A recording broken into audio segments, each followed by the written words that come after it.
Hello, everyone, and welcome back to another Let's Talk Football podcast with myself, the fat centre back, Goldie with his Liverpool scarf on, and Hazza has finally made it after last week's no show. But he is a Leeds fan, everyone, so be nice to him as well in the comments, so you don't need to have a go at him. I don't even know how Leeds are doing, but yeah, he's here anyway to talk about the Premier League. So, right, let's start then with Sheffield United and West Ham.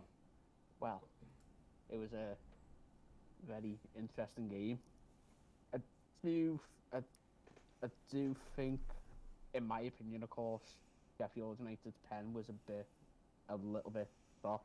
But obviously, like we discussed last week over keepers getting protection, it is a bit fingal. But for me, I don't think it was a pen, but that's just me. See, where I've gone the other way as well. I think that one is more of a pen because he elbows him in the face. And Yeah, you see that Aurelio's on the floor with blood absolutely pouring from him where he's actually threw his elbow into his face as he's come out to. He's jumped, but he's put his elbow across and that's it then. That's a fart assault. yeah, Did you get to see that one, Hazza? Yeah, I'm torn on that because, again, like he comes out, he clearly makes an attempt. I don't think it's a pen. I think he's gone for the ball. It's fair and true. It's just one of them things. It's a collision. It's a contact sport at the end of the day. It happened. Both players went for the ball. Neither went to hurt the other player. It's kind of one of them where I think you have to kind of get up, dust off, and go, look, fair crack. Is what it is. Crack on. So would you not be in here last week? What did you think of the Luton one then? Are you still on the same boat there as in that Luton one? The goal should have stood as well. Yeah, Yeah, 100%. I definitely think that last week's one was. I think Matt Bain's got that reputation and he's been a bit of a little bit of arse. So when he does go up, he leans, doesn't Yeah. on his arm, goes across. But it was a strange one. I know he got that injury to his face, but they actually subbed him, didn't they, for the pen? And Fabiaski, the ball had already hit the back net before he even moved. So what was the point? You might as well just keep him in goal. But so going from there straight down the other end, for me, I think Bowen should have got a pen at the end. The centre half is facing totally the opposite direction. He's got both arms around him. Bowen's looking at the ball, and the defender's looking at Bowen, has no clue, and just push him to the floor. What do you think of that one? Is that a pen or no pen? I think, yeah, definitely. But what is going on with VAR? How come VAR aren't looking at that one going, right, that ball's come in, defender, two arms around him, and he's not even looking at the ball at all. Doesn't know where the ball is. He's just too much interested to make sure Bowen doesn't get a free hit. Inconsistency. Yeah. And I God, I have to go. I didn't notice it. Obviously, last year, obviously, was being in the Prem. I noticed, obviously, the VAR issue more, but with us going down this year and having no VAR at all, I've noticed that the same decisions are still being made. The officials are still making the same calls, still quite some dodgy, some fair. But from watching VAR this year and how it seems to be more of a let's just support the match official on the controversial things, rather than dismiss and go against them. I think for me, I think VAR or the official side of things, they're terrified to go against the match official on the day, to not highlight the fact that they're making errors or they're making big mistakes and missing things. End of the day, VAR as such has worked in rugby, in cricket, in tennis, in so many sports, for picking up things that just referees can't see. They can't see everything. But football, for some reason, is just terrified to say, no, actually, you could be wrong there. It's got to be, no, everything is bang on to what the ref says. And do you find it now, being back in the Championship, that football is obviously a bit more enjoyable for fans without VAR? Oh, God, yeah. I mean, we played Preston yesterday midday, 2-1, penalty to win it. The Luton gaffer said after the fact, if that was in the Prem, VAR ruled it out. Definitely wouldn't have done. If it did, then that's really concerning because it was a clear on ball. But yeah, the fast pace. I mean, we had such a scrappy game. There should have been yellow cards flying all over. Old school football, challenges flying in and all that. I think if you'd have put that at like Liverpool, Bournemouth, or literally any Prem game, you'd have pulled it up every 30 seconds for, hang on, let's check if that were a little trip up here. Let's check if that were... I mean, Ruta got booked for diving yesterday. He got stamped on. Like, clearly took his shins out and they booked him for diving. But that it hooks you in as a fan, and you're against the ref, you're against the opposition, and I get that. But yeah, it's so much more like on the edge of my seat, screaming and in it. When VAR's in, I kind of found myself celebrating, going, hang on, wait, I'm not 100% sure if I can celebrate or should I, like, it is much more enjoyable out of it. Although I will say VAR would have put Leeds probably quite higher this year if we'd have had it. So I'm not fully against VAR. I just don't think it works at the moment. We try to get away from the human error, and more human errors are occurring with the system. So I think we should step away from it, get it right in the background first, then implement it back out. Because you can't be waiting 4 minutes for basic decisions that we can all see. And the camera angle for offsides, you can't look at it offside on those camera angles. It has to be straight. You can't look side on for the camera. I don't get how they don't have a track. You know, like, I think something as simple as an overhead camera, a tracker, where it runs along the pitch side, just on one side of the field, and it can keep up with the play of the ball. Obviously, robotics, nice and easy, nice and smooth. You've then got that constant capture live of, was he on, was he off? You're not relying on, like you say, 45-degree angle where the Sky cameraman's filming it and then judging that VAR officials know maths and geometry and stuff to draw correct lines, which they clearly don't. Yeah, and they've got that camera available, because when we watched Sky and that, you see the overhead camera that they've got.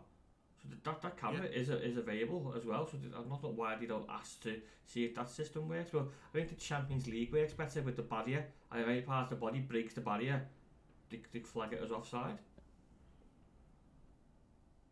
Is there anything else we discussed over the Palace, the West Ham game? Anything else noticed? Anything? No. No. I think it was what I expected of the game. Yeah, I think Sheffield United, most of their games now, they're going to have to go for it, especially at home, which should then bring entertainment. I think the wind as well played a bit part. Some of the balls going in for keepers. Yeah, it would like to be in goal for that one. The next game I've got down is Arsenal 5, Palace 0. Obviously, I went the Everton game against Palace, and Palace were really, really poor. Even though Everton weren't the best, they didn't even have to be. Palace were that poor, and it looks like they took that into the Arsenal game.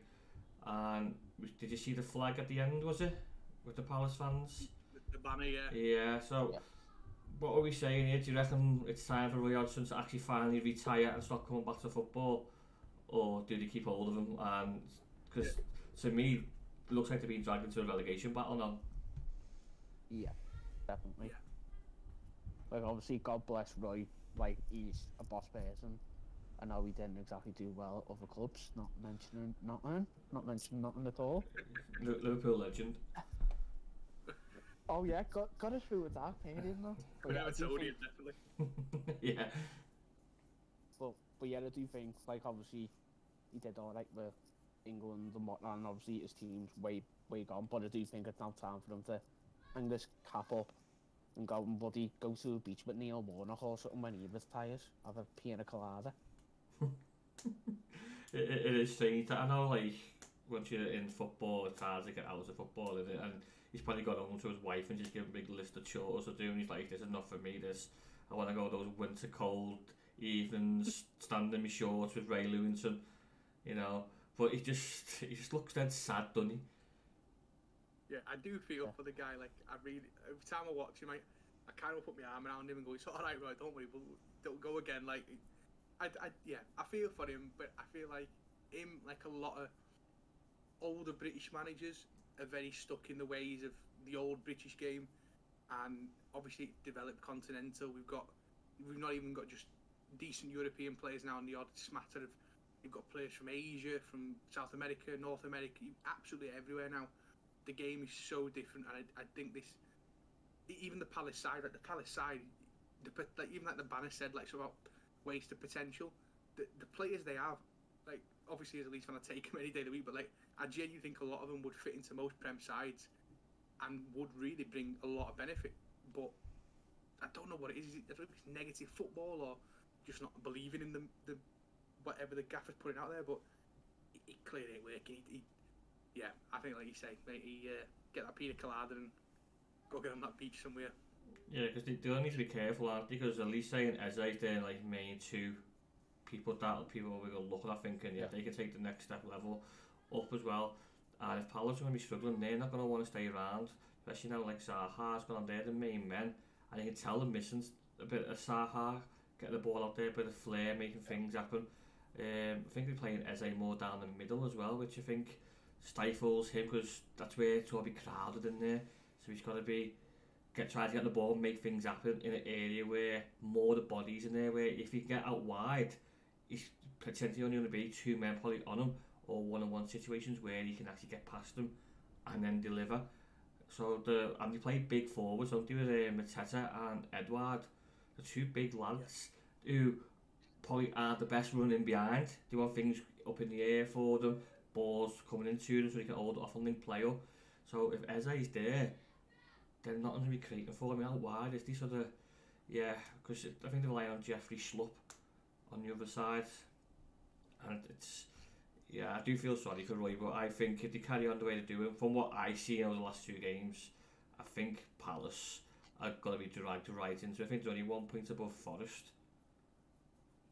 So, do you think they're going to be safe under Roy, or do you reckon they keep Roy going? Because Luton aren't no pushovers. I reckon keep Roy, and whether they go or not, it'll be a hard-fought relegation battle to the end of the season. And I do think you're going to get the likes of some, like you say, Sheffield United are going to throw everything at it. Obviously, Everton are going to keep pushing, finding form. Forest are going to be the same. I think if not bottom three, I think you're going to be pushing, like floating 17th, 16th at a very. And you look like you say, you look at the side they have. For me, I think under a good gaffer, you're going to be looking top 8 every day of the week. Yeah, they've got decent players in the key areas that they need. They just need to keep the players and hope for the best that the big clubs don't come in for them. Because once they come knocking and they're struggling, they're just going to go, I want to get out of here. They play like that kind of wing back, three centre backs, 2 wing back, which I mean personally I don't particularly like. I don't think it works that well. I think you've got to be a solid side for that to work. And I don't think these are like the back three. That like I pronounce it Gay, whatever. He's cracking. I think he'd go to most sides. But then like Anderson and Richards, I think they had them two at the back at the time. Meh, not so sure. Klein again, like the guy, but he feels like one of them where he's passed, he's kind of done it a little bit, and he's just kind of floating around as a mid-table side. I don't think it's supported enough. I think they need to have a good solid 4 at the back to build off of that.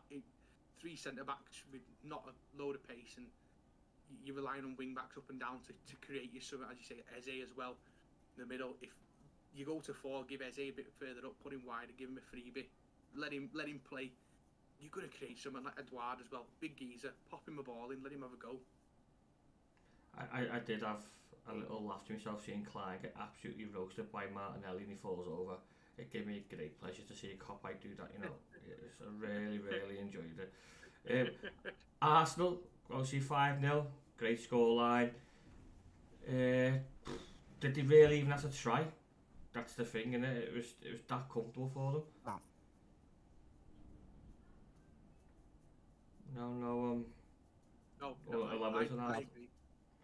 I think he was a walk in the park for him. I think, but then, like you said, when you played Palace the other week, like Everton didn't need to be on full gas to come near. And obviously, no disrespect to Everton, but like the likes of Arsenal, the team that they've got and the ability they've got on with like Saka and Jesus up top, Rice in middle, and all that.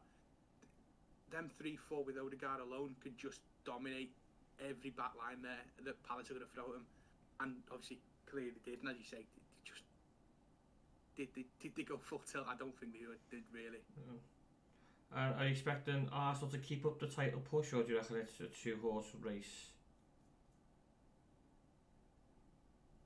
Oh, like like I said last week, I do feel like anything can happen between now and March, but I do feel like they probably could get come unstuck as the months go on. Obviously, when Europa League kicks back in February, March, that'll be like the crunch time, as it were. Do you reckon they've got the mentality after obviously last season leading for so long, and then City just coming out of nowhere in that run? Do you reckon it's in the back of the mind that City are already ahead of us, we haven't got the mentality to chase? Yeah, possibly, but I do think they've still got it in them, ish. But like I say, they're probably gonna come unglued, but we'll find out in May. I just don't think they've got the I don't think they've got the backup on the benches like City have, like Liverpool have, to bring on and bring quality on. I do think that it's very limited. We've got Smith Rowe, Nketiah, Jorginho, obviously Martinelli, but he's a class him as a starter. I just think after that you kind of dwindle into what you have got and what like world class talent you've got available. City could drop the starting 11 and play a starting 11 that get any other side. I think that's the big difference at the end of the day. The talent is there, obviously the money inside of it, but for me, I think Arsenal to push on, they've got to go in January and get maybe just two solid signings, just so that they've got some rotation. Because as you say, when it comes to Europe kicking back in and things like that, fatigue starts to play in. You're travelling up and down. It can really have a lasting effect on those players that are having to travel 2-3 games a week all over the continent. What do you think on obviously Saka? He started the Premier League flying, everyone was talking about him, and then now, if you can see the fans are actually getting on him, they're getting fed up with him. It's like the attitude and the golden boy is not performing anymore for them, and that's the scary thing about it is if he wants to perform, it takes Arsenal to a bit more of a next level as well, where they can go on and keep up with the demand of chasing for the title as well as Europe, but he keeps regularly starting as well. So is it time for him to put him onto the bench and give him a little like, okay mate, it's been consistently poor now for a month or so, I'm letting you know that it's not going to happen. Sit on the bench a couple of games, bring someone in, or as you say, Hazza, they can't even afford to do that because obviously the depth in the squad isn't there like the likes of Liverpool City. Yeah, I don't think they've got it. As much as I agree, I think that's what you should do. And I just, with the depth, I just don't think they have anything there to go, we'll sit you back because of how good he can be. If he has that one game where he switches on, he's unreal again. And maybe a little bit of a naughty corner kind of thing would work, but then you're risking going 3 games, say 2-3 games, without that star man that could turn it on for a replacement that might not even be as good as him on a poor day. Yeah, I wouldn't like to be obviously Arteta in that because I know the fans are getting a bit restless with them at the moment. Don't know if any of you watched that. It's Arsenal TV. Yeah. It's after a defeat, it's so good to watch. So good to watch the way they turn at each other. So we're still saying Arsenal in the title race for the time being, then yeah. No, I think they'll drop off. You reckon drop off? I think they'll drop. And you reckon they're in the Goldie, yeah? You reckon they're in there? Ask me again in March. Ask you again next week. When you get beat. Alright. Brentford, Forest, and return of Ivan Toney. I was going to get straight in there. Is he a cheat or is he just playing smart and got away with it? Because if it's for me, my team, I'm like, well, mate, if no one clocked you doing it, no one said anything, you've bent it in, fair play. But then on the other end, you're like, why hasn't the referee seen it? Why haven't VAR pulled up on it that he's actually gained an advantage? Because he took the half of the yard he needed and he puts it in the back of the net. So what are we saying? I mean, he's played a risky game considering what he did and after what he's been out for, but fair play to him. He got away with it. You win some, you lose some. Brentford are happy. Not Forest fans are probably screaming their heads off still. Do you reckon he had a tenner on himself first goal free kick? Too soon. I'll Too be soon. I'll Too be soon. honest, when I seen them, because obviously they didn't shut up for about a week about him. I know they did the whole like Undertaker return thing and everything on the ground and that. But when I seen him on, I was like, I've got to throw a fiver on him. He's got to score that. It's just got to be. And then, yeah, with the thing though, with the free kick, like, yeah, I'd say it's cheating. But if it happened for my team, fair crack. You tried it. You ref didn't stop you. That's the official's job to make sure you don't bend the rule. We see players try and put the ball outside the little D on a corner, take an extra yard and take a throw in. It's on the ref to pull him up at the end of the day. So yeah, he's a cheat. But like, if it was a Leeds player, I'd be totally for it. So I can't knock it. I just can't get my head around how he's been able to move the ball a yard, pick up the spray, put it round the ball, and not one person in the Forest or officials have even spotted it.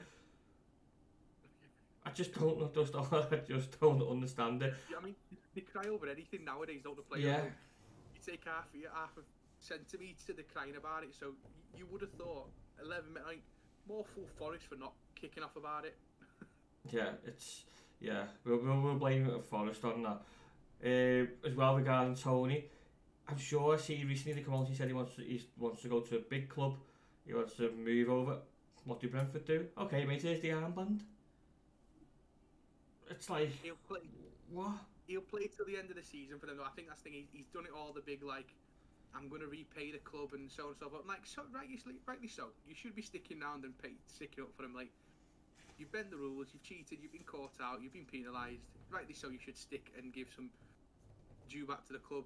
I get again why you want to leave, but then I do think is he the type of player that would leave and go to a higher Prem club or maybe even move abroad and it get to his head a little bit? You see that a few times. A couple of players where they think they're bigger than what they are. They move to a slightly higher club.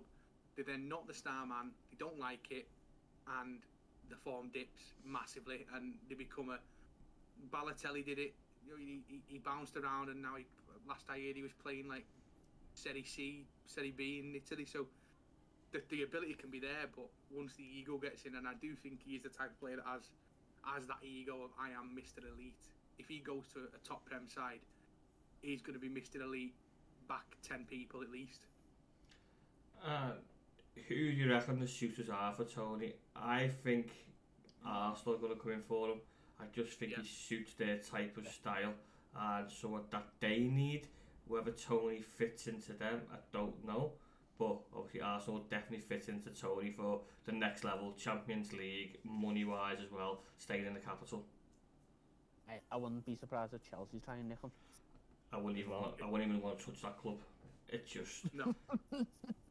I know Everton are in dire straits, but Chelsea are just like, yeah, mate, let me go on Football Manager. Oh, you've got potential, right? Let's put 50 mil on him. Next one, oh yeah, he's got 5-star potential as well. Let's get him in, and then just throw everyone together. It doesn't make sense. He's no team or not, and even Pochettino struggling with them, and he's a top coach at the end of the day, Pochettino. Or maybe a good one. Maybe Spurs. Maybe. That's not. Yeah. Yeah. Obviously, Richarlison's a bit of form now, hasn't he? But Son, his team was only on loan, isn't he? So yeah, they could, yeah. They haven't got that replacement, have they? No. Yeah, that could be interesting. That could be one to watch. Depends on how much they put on his price tag.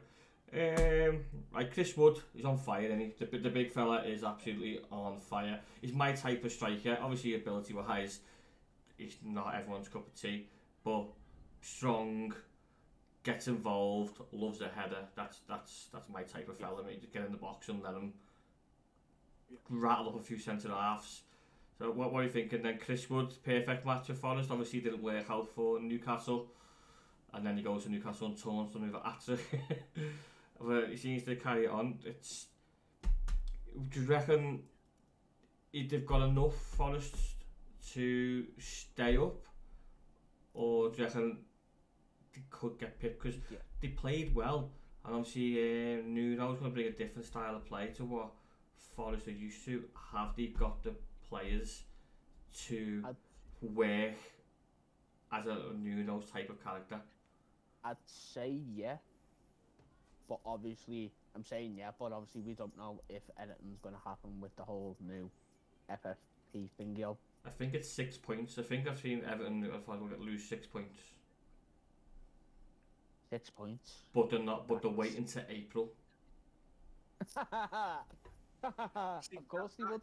Of course he that would. could really throw it though, because like 6 point. Well, sorry, what? It's only 2 wins, but like when you're that end of the table, every draw counts. Every draw is massive. So yeah, I think if you lose the 6 points, I think they're definitely down. I think any point deduction, I think they're down. I think at the minute, I mean, they've got what from last year. They must have signed about 60 players, so surely they must have the squad there to rebuild and jig it round. I think Nunes type of have to come in and do that. But then at the same time, the money they've spent in the last 2 years, he probably doesn't have much of a purse this window to bring a replacement in. So I reckon he's got to be dead savvy with who he brings in, and he's got to be a starter. I don't think he can get a player in that's going to be a project. I mean, we all know what nationality the players he's going to be looking for. Because when he's at Wolves, I think it was just Wolves Portugal, weren't it? It's just Portuguese everywhere in that transfer market for him. But I say, I think it's not hasn't come to any surprise to anyone that Forest are being looked into, because we've seen how many signings they made, and we're like, oh, you know, I know you get a big cash injection from coming up. They come through the playoffs, did they? Or did yeah, they came through the playoffs, I think. I'm not. If they did, obviously, it's one of the richest games in football, isn't it? So you get a good cash injection, and then you just splash. Like, oh, but not many people are going out the door. Yeah. But yeah, so no surprise. I think it was an admin error. They tried to declare winner. That was an admin error. Obviously, looked into it a bit more and found a bit there. But so are you saying then, if the point deduction does come into effect, Everton stay up and Forest go down? Yeah. I reckon Everton will stay up, because you always seem to stay up no matter what.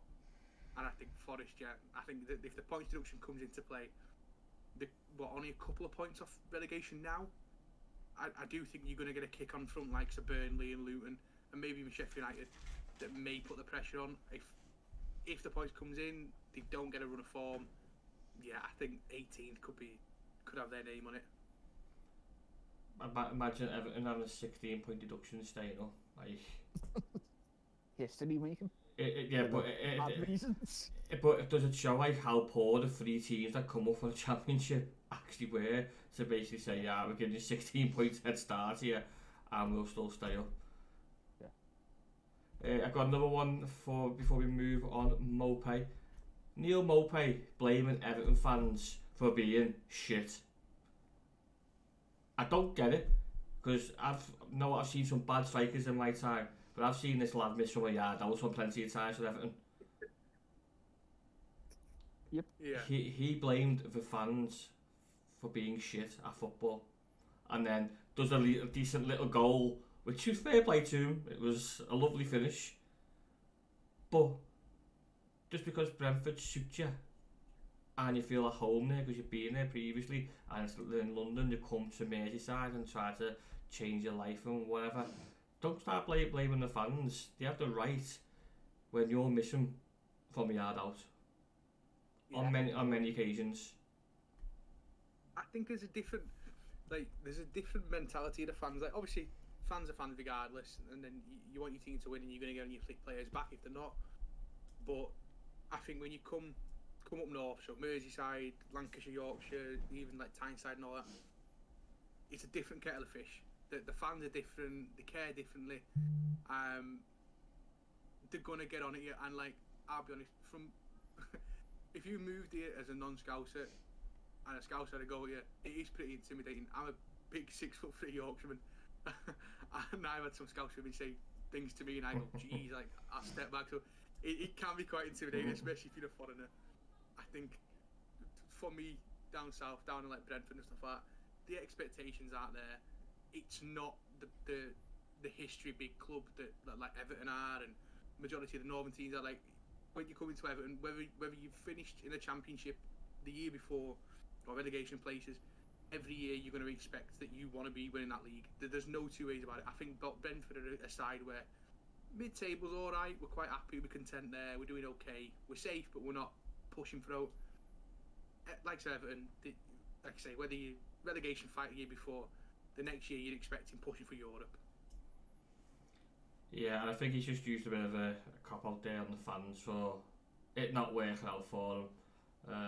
He should just turn around and say, it didn't work for me, I didn't like the city, I didn't enjoy my time, but don't throw it on the fans' toes for, having a go when you're paid to score goals, and me nan on a Zimmer frame will be able to toe poke that one in. We're on to the last game, aren't we? Bournemouth versus the Red Shite. I'm not going to call them by the proper name because Red Shite is the proper name. No, it's not. Don't like the club, never will like the club. I wish the club didn't exist, but that's just my opinions.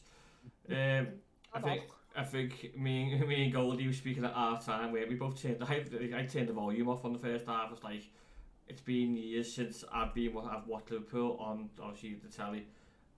And it's the first time in a long time I thought, wow, I'm bored watching them here. Normally you see free flowing tackling football. The first half just wasn't that at all. I switched my Xbox back on.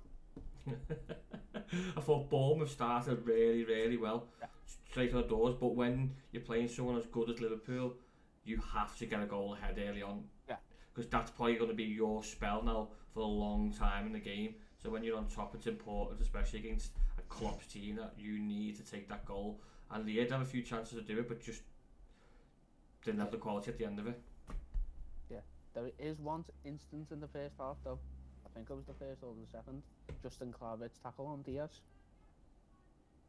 Oh yes. The same sort of challenge that Curtis Jones got sent off for a couple of months ago. Just saying. I thought it was a red. I thought it was a naughty tackle. Yeah. If you don't mean it and a goal, you still go over the top. It's still over the top at the end of the day. Yeah. It's unfortunate, but 2 words, Paul Tierney. Enough said. I'm sure when you do ref watch, it was referee made a great decision. It was fine.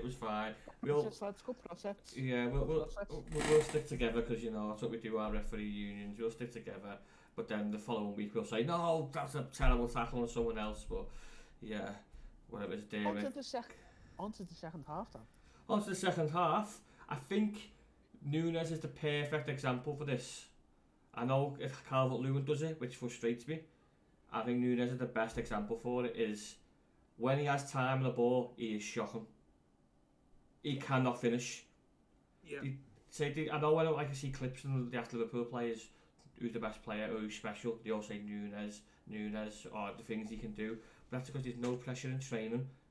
He's relaxed in a more relaxed environment, and he can go for those shots that look great. As soon as he gets into a game situation where the pressure's on, and he's got time to think, he's so bad at finishing from it. Yeah. There's a couple around the leagues that are like that, and like you say, you see him like fire a ball at him in a box and ask him to take 2 players on and find a pass. He'll find it, but you 1-on-1 with a keeper. I'd much rather him square it back to Joe Gomez, and I don't think the geezer's scored in 200 games, so I think that'd be safer. But when he hasn't got time to think how good his finishing is, just comes naturally to him. Even the second one, he could think, it's a bit lucky the way he slid and he's at the foot of the post and went in. But no matter what, he's always going to be a threat with his pace. Yes. Defenders don't like pace, and that's why he's got an abundance, and he will run at you, and he will have a go at you, see what you're about. But when you spend that much money on someone and then you compare him to Haaland, everyone's going to go for Haaland because he scores goals. Yeah. And that's actually what Núñez is there for, to score goals. And he's not going to rack up the assists, because obviously Klopp likes to rotate as well, when like Salah, Gakpo, Núñez, Jota, who else? I've missed Diaz. He has it all to rotate them, so he's never going to get that steady run unless he's playing through the middle and scoring constantly, which he's never going to provide. And I think that's why he's been put out wide, because he's more of a threat out wide than what he is down the middle.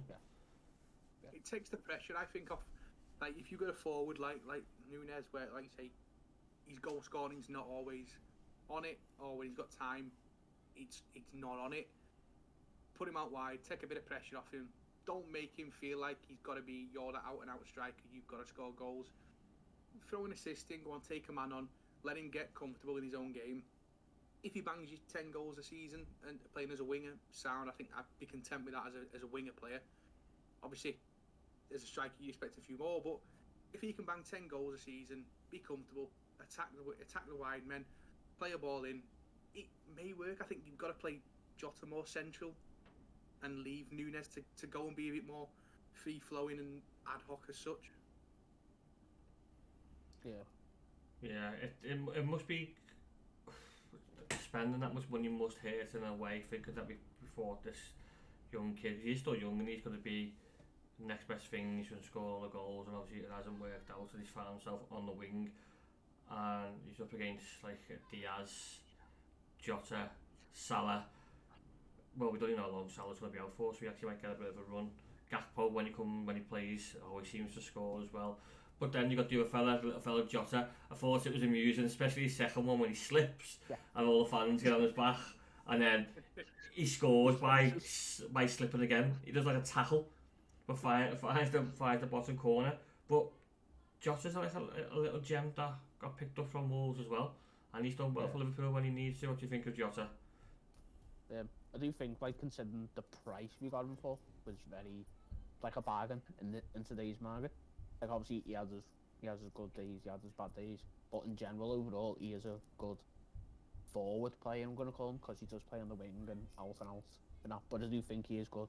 Also, one person who did impress me yesterday, Conor Bradley. He did really well on that right side of the defence. Yeah, and God has it gone. Well, I know. He was one that we were monitoring at Leeds last year, beginning of this year, thinking of the end with that Jed Spence. And then when he went back, there was the murmur again of we're looking at him. Obviously Trent's hit and miss with injury and whatnot. So I think personally, obviously I'd have loved him at us, but I think obviously you don't want a player to be injured, but I think he's doing what he's taking it like full force. He's not sitting there and going, do you know what, I'm only here for 3 weeks as Trent's backup. He's fully gone out there. He looks solid. He doesn't look out of sorts, which I kind of expected. One or two pretty obvious blunders where you think he's not at the pace yet, but I think he looks overall pretty solid. He'd be someone I'd be tying him down, but based on his first little performance, I'd be wanting to tie him down because he could be solid for the future. Yeah, as you say, it doesn't look out of place at all. Obviously, what we don't get with him is he's going to step into centre mid, is he, and beat Trent and whip all those unbelievable balls. But he did get forward. He had that chance of a header, which I think header mustn't be his forte because the header was like a 50p and ended up going back towards Nunes. But he's there and about, and I think in the second half as well, a shot come on from the edge of the box for him, and he took it on out of shots. Obviously, it took a deflection. But yeah, you would have thought when you look at the team sheet, you think, you know what, we'll set up and try and get at this kid. He's just settled in, nice. Maybe Klopp might be thinking, ooh, I've got a right back there. Can I somehow get Trent staying in the middle of the park? I proper think Trent has to be like watching him in midfield. He's unreal. Pings a ball. He's got a shot on him. Watching defensively, and half the time looks like a deer in headlights. Especially when there's some bit of pace by him. I know he's not slow himself, but his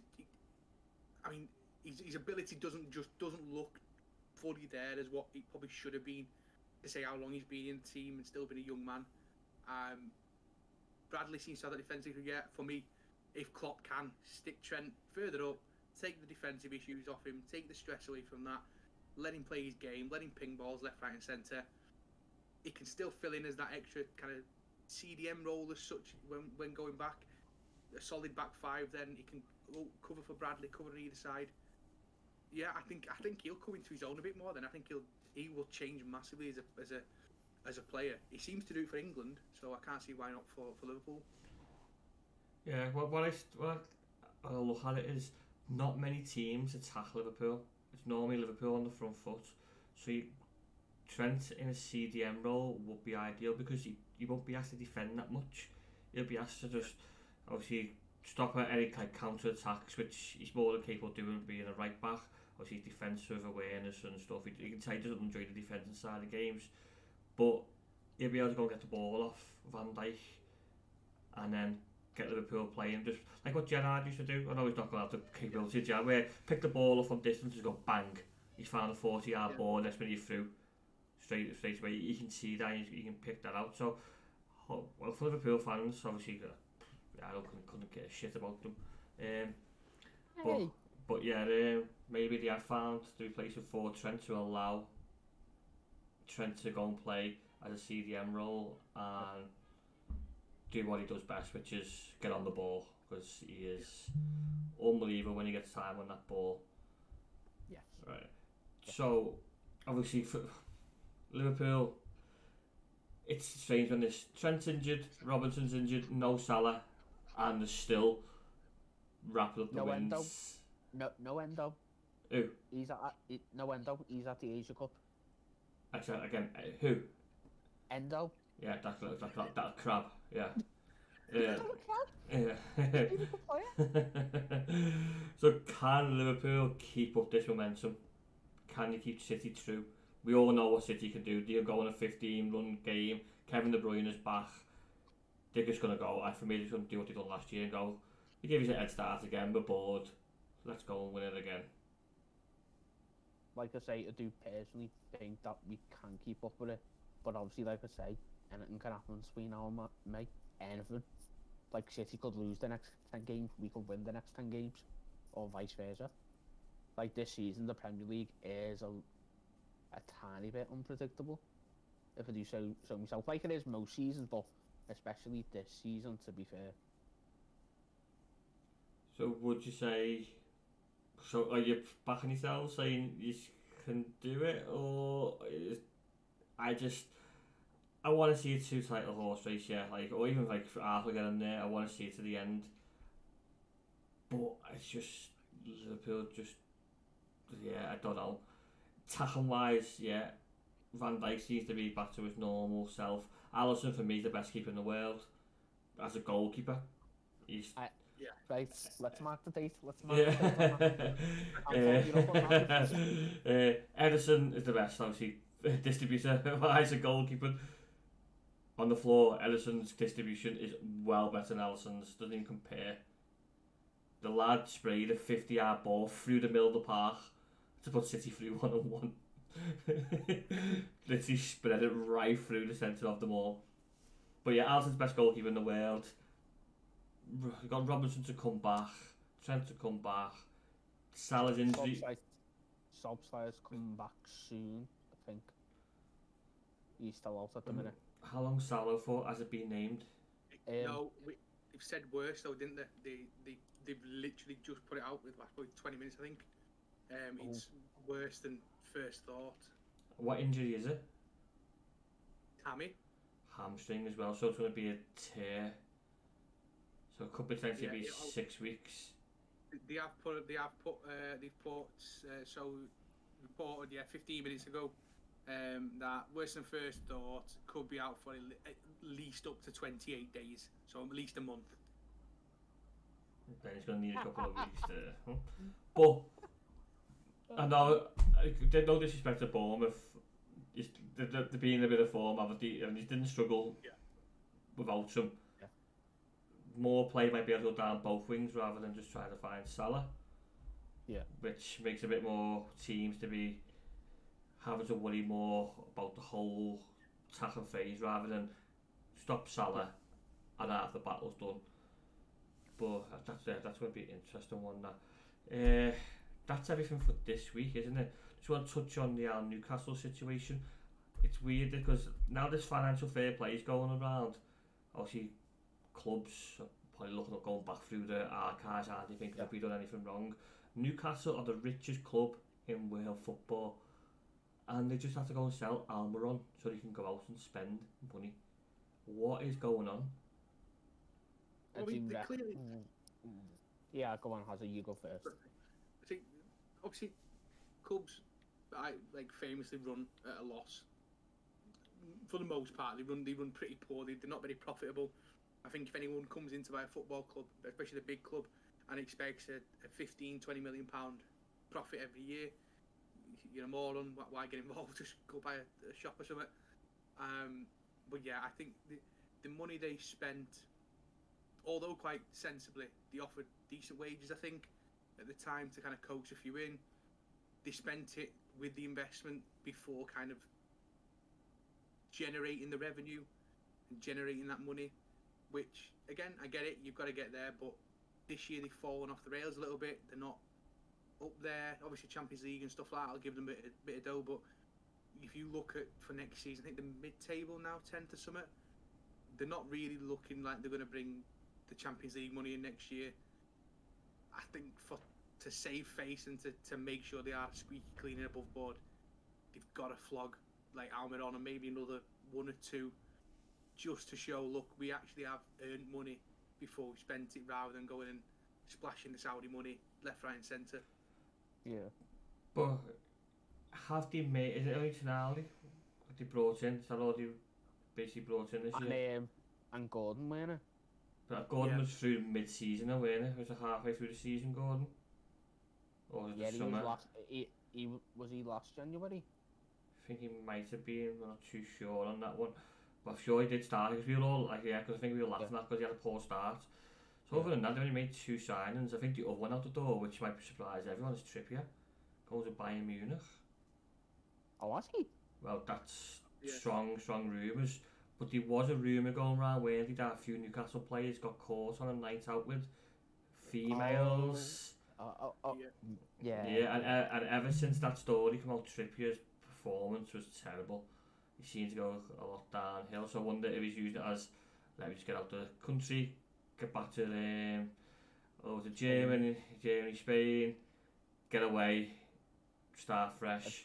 But I wonder how much he'll rake in for Trippier, because he's not not young now, is he? He's late 30s. He's 33. Yeah, so he's 33. He's got a couple of years in him left. Yeah.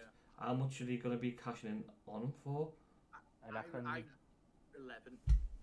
11 mil. I think for a 33-year-old in the modern market, there's no way you can get more than 15 million. I don't think he's not world class. He's not. He's a great player, but he's not world class. He's not a Carvajal or anyone in that field. He's not even close. I think he'll be great for Munich, but then again, it's not a league where you've got 6, 7, 8 teams that could push for the league. You've got a handful of teams. You've got Munich, Dortmund, and then every 2 years or so you have maybe a Berlin or someone creeps up, Mönchengladbach, that just pushes a little bit back. Leipzig. Leipzig, yeah. I think you've got. I forgot to be fair. I think you've got to be looking 10 to 15 million. Cash in what you can, take what you can from him, and I don't think Munich could spend much more. They're not dumb. They don't throw cash stupidly, really.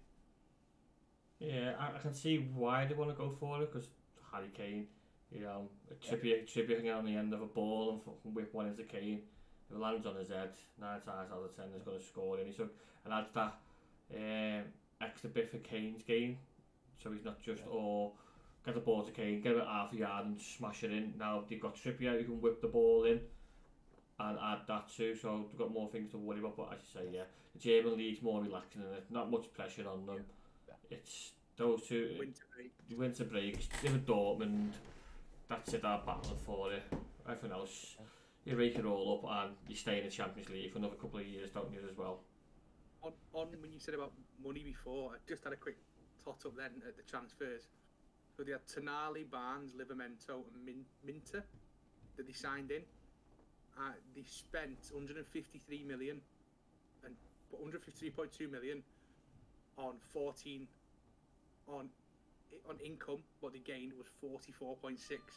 So overall, they were down 108.6 million on the signing. That's for this year. That's obviously Tonali and that, because Tonali were 50 odd, Barnes were 44. So 64 for Tonali, 44 for Barnes. You're 100 mil there. they've not even brought that back in, and they've still got that loan transfer for Dewsbury Hall to come into effect. So, how much have you got? What's the gap for the FFP? you can only lose so much. It's a couple of million as a club a year. Yeah. So they spent the Champions League money, haven't they, already? Yeah. And Tonali's not there to spend. Yeah, so that's a bit of a waste of investment for them. And did they finish fourth as well in the group stage? Yeah, they're out. So they're out. You haven't even got that income to bring in for them yet. So yeah, it probably does make more sense for them to go. I wonder if we'll be next. I did see a rumour that Isaac could be getting flogged as well. I wouldn't surprise me that no clubs come in for him. Would not surprise me at all. Yeah. Big money. There is one. Yeah, there is one little subject I want to touch on before we finish. Ben Gordon Eriksson. Oh yeah, it's the poor guy. Story's poor, and then what Liverpool are doing is nice for them. Just a bit bad. It's got to be Legends game. Could have got a bit of cloth for one game, couldn't you? So then have a go. Yeah, well, Klopp's actually invited them down to take like a whole day training and all that. Yeah. Like he'll show them round the Fingo and all that. But I think if he does, I think he will do the Legends game. Yeah, I think he's doing a Legends game, isn't he? Which is a nice thing, because I don't know if the owners would let him do like a one-off game. Maybe like last game of the season. I think it's against rules and stuff, won't it? Yeah. Just do something in place. Yeah. You'd have to employ him as like your assistant manager, then Klopp I've got COVID or something, and like let Sven take over. But yeah, I think there's too much politics in getting him in there. But yeah, it doesn't look like he's got long left, does he? And there's actually one final thing. Which Brighton Wolves? Oh, do you mean the game that kicks off in 8 minutes? Yeah, that one. Oh, yeah, that's happened. But another thing, back to FFP, I was watching TalkSport, and he was talking over, obviously, yourselves and Forest and City. There was like a former financial advisor. He said, if City found guilty, they have to be relegated. So I'm wondering your thoughts, especially, Bulls, on that. They get what they deserve. We've took our 10 points to 1. They've got 115 breaches. I think the corruption around that they declared that they got like an £80 million sponsorship, didn't they? It was only ended up being 6 mil or something like that. They blagged the books. So if you're going to blag the books to gain the advantage the way they have, because it's a clear advantage, then they've gone on to win everything. Where we've gone down. we've tried to wreck the books and try and gain advantage, and we've gone the other way down. We've gone to people of like, hey mate, you've got 2 years left on your deal, you're crap now, come over to us and we'll give you 200 grand a week. We went down that route. We were taking everyone's rejects that didn't want them, giving them high wages. But if they go down, I can see why the date's being set, because Pep's contract's up in the summer. So he's probably thinking, let's see what happens, and then I'll jump off and go and do another project with unlimited money somewhere else and win everything with them, apart from Bayern Munich, because you couldn't win the Champions League with them. Yeah. But if you look at, even if you work it out, like you had one breach, 10 points. So even if you 155, if you just times that, that's 1,550 points. Yeah, I think it puts them in League 2 as well somewhere. I think it puts them down to League 2 if you take them all off. I think that'd be great to see them play like Stockport as the Manchester Derby. And then obviously you got the cap as well, and like the lower leagues as well, like the cap's lower. I know. No, it'll do. It'll bring all the proper fans back to the club rather than all this tourism. Yeah. All the empty seats. Yeah, because Main Road. Yeah, Main Road and back in Division 2, wherever they went down to, it was full every week. The proper hardcore fans were there, and now all these City fans now are coming through are being brought up on success. I don't know what it's like when you had to graft back in the day when Paul Dickoff is scoring in player finals against Gillingham's and stuff like that. They haven't got a clue about that. That's what grinds me, because obviously, like, from being a Leeds fan, I've seen us in League One, I've seen us in Prem and Championship now, and seeing how, like the other year, I think I took my mum to watch Burton Albion, the Leeds Burton Albion. I bought a ticket, absolutely no bother. I used to be a member for a few years and got my tickets that way because I was a kid, so I couldn't afford a season ticket for myself. And go to the games, and I could get a game for 20, 30 quid. I think I could turn up at Ellen Road on the day and get a ticket. Relatively, we were always pretty full, but we were, 2,000-3,000 short maybe at full capacity. League One was a bit less. But then when we went to the Prem, I looked for like tickets, and I looked for like, obviously living up here, like Goodison, Anfield, even like Manchester and stuff like that. And to get tickets, even like mates who are season ticket holders and go every single week without fail, to get a ticket for them to go away was just, it was not doable one bit. Or you were getting touts saying 200 quid a ticket, but then you had the tourist fans who have no interest in anything other than taking a little photo for Instagram. Couldn't get it. Fans coming from Ireland, from Scandinavia, that are proper diehard and come every year, not getting tickets. And that's the first thing we all said when we got relegated. Oh, at least we'll all get a ticket now. Yeah, it's a shame, isn't it, that the main fans lose out once the club becomes a bit of a success and playing all the bigger clubs. And yeah, it's a shame, and when you look back at football and how it used to be to what it is now, it's just all about money, isn't it? Not about the fans. The fans are they're the last thought of everyone's mind. It's all lying in the pockets of everyone. But yeah, we've come to the end of today's episode. I hope you all enjoy it. Make sure you like and subscribe. I think it's FA Cup weekend this upcoming weekend, isn't it? FA Cup? No, it's back to the Prem. No, It's back to the Prem. 27th. Saturday's FA Cup. Oh. Are Leeds still in it, Hazza, yeah? Leeds, What? He's in the FA Cup, did you make it through? Oh, yeah. Unreal. So, We play Plymouth. They've just took Jabby off us on loan, and our old boy Adam Forshaw, they just signed him from Norwich, so should be a good game on Saturday. at least when we come back on next Monday, we can talk about Leeds. I might change my opinion then. Well, we've got a tricky one. We've got Luton. They've already beat us at home, didn't they? Yeah, we've got Luton. I forgot who we've got to be fair. You've probably got an easy draw like you always do, apart from the Arsenal one. You'll have Salford away or something. Hang on, let me just check. Liverpool fan hasn't got a clue. They've got Hazza. You've got Norwich. Norwich. Oh, but yeah, they're probably made up. They're probably made up. They haven't got Suarez. Right, so we've got FA Cup weekend. I think after the weekend, the Prem's midweek as well.